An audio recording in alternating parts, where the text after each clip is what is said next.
Hello everybody and welcome to today's video. I'm Anna and I'm one of the two magical unicorns on this channel. Today I'm going to talk to you about Sirius the Jagaer. Since it now is September with all the rain and wind and awful autumn weather, I've chosen 5 new animes to review this week so you can have something to watch while you lie on the couch. I hope you find something you like, and if you like this video, please give it a thumbs up. And if you want to hear us talk more about animes, movies and books, please subscribe. If you want to know more about us and what we do on this channel, we have linked our first video down below so you can watch it. Today I'm going to talk about Sirius the Jagaer, and it's the last review of the week, so if you missed the others, there will be links down below to those videos too. Favorite video. Nej! Yeah.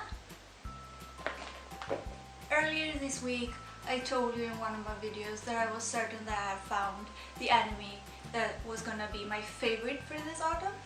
Well, this is the one that knocked down that one. This one is amazing. After just 5 episodes, I can say that this one has potential to become one of my top 10 favorites of all time. That is how good this is. There is action from episode 1, there are elaborate characters and there are complicated relationships. This one has it all. Sirius the Jagaer is another fantasy anime with vampires and werewolves. And I know, I have a type, but damn what a good type it is. This one takes place in a version of Japan in the 1930s. The main character Yuli is a part of a group called the Jagers. As you probably can suspect, they are a group of vampire hunters. The race of vampires have been growing a lot of late, making it possible for them to infiltrate the human world, making them even more dangerous. There are 2 kinds of vampires in this anime. The first one is called the slaves. These are the weaker ones, as you probably can deduce yourselves, and they turn into monsters to get stronger and faster, and they obey the royals. Royals is the second kind, and they are already strong and fast in themselves, and therefore they do not need to turn into monster. I don't think they can turn into monsters, and they are not as affected by the sun as the slaves are. The Jagers are traveling and following the vampires' trails by pretending to be working for a shipping company. The 5 Jagers that we get to follow, I don't know if there are more groups or if this is the only one, but it's the only one we've gotten to meet in the 5 episodes.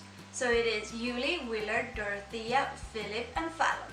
The Jagers are in war with the vampires, not only because they kill humans and they don't want that, so they try to protect humankind. They're also looking for something called the Ark.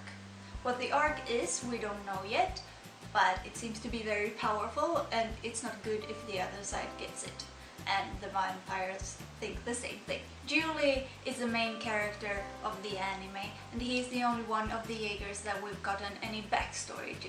He was born in a little village up in the mountains, and when he was about 10, I am guessing he was about 10, it can be kind of hard to guess when it comes to anime how old the children are, but I'm guessing 10.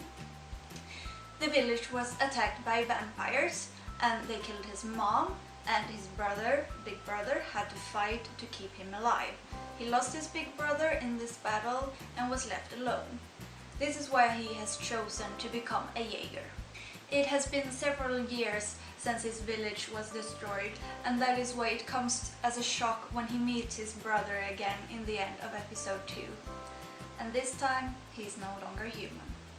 Julie is supposedly a werewolf, and I know this because it says so on the website and on other reviews, and it is plain to tell that he has some kind of power because his eyes start to glow and they talk about him following his blood, but he does not turn into a werewolf or get any superpowers. What I can see, he just follows some instinct inside himself.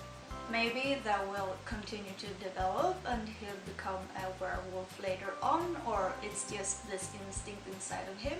But if no one had said this is a werewolf, we wouldn't know he was a werewolf.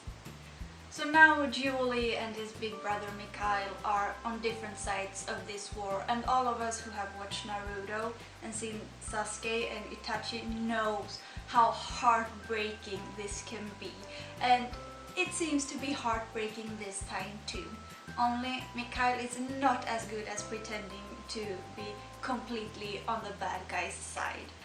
I do not know what is wrong with me, but I find this character and characters in general that are a bit broken and torn apart and then put together, and we can still see the cracks. I find them so compelling, and I just want to watch, and I want to hug them, and I want to make it all okay, and I just cannot stop watching.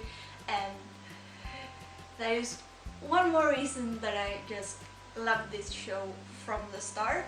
We also get to meet Ryuko Naue, and her father is housing the Jaegers while they are in the Imperial capital. She finds an interest in Julie and gets a crush. When Julie and Dorothea goes off on a mission and Ryuko does not know what they are doing, she follows them and ends up in the middle of a fight with vampires. She does not hesitate to throw herself in the middle, just go bananas and cut a vampire in half.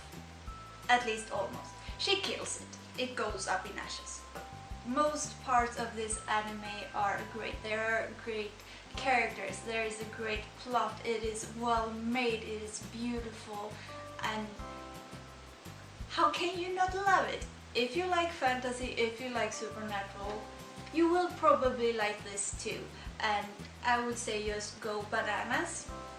It is an original, which means there is no manga that it's based on. At least that is what I've found. And what I find is really cool is that it has its own website, so you can seriously go into the website Sirius the Jagaer and check it out if you want more information. So that is it for this time. If there are any books, movies or animes you would like us to review, please let us know in the comments. And until next time, stay magical!